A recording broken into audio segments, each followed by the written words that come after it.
اعوذ باللہ من الشیطان الرجیم، بسم اللہ الرحمن الرحیم۔ خطبہ نمبر 48۔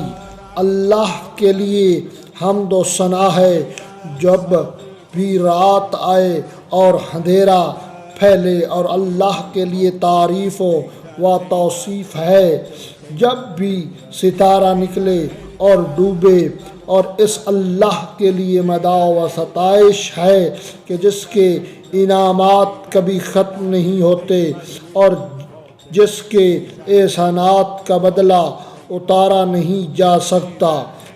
آگاہ رہو کہ میں فوج کا ایک اول دستہ آگے بھیج رہا ہوں، بھیج دیا ہے اور اسے حکم دیا ہے کہ میرا فرمان پہنچنے تک اس دریا کے کنارے پڑاؤ ڈالے رہے، اور میرا ارادہ ہے کہ اس پانی کو عبور کر کے اس چھوٹے سے گروہ کے پاس پہنچ جاؤ جو اطراف دجلہ مدائن میں آباد ہے، اور اسے بھی تمہارے ساتھ دشمنوں کے مقابلے میں کھڑا کروں اور انہیں تمہارے کمک کے لیے ذخیرہ بناؤں۔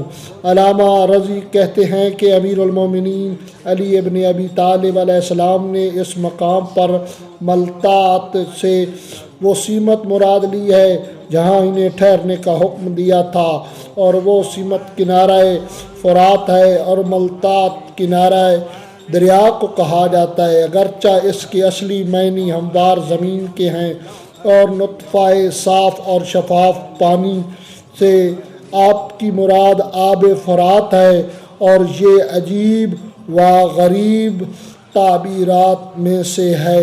اللہم صلی علی محمد و آل محمد۔ اللہ اکبر۔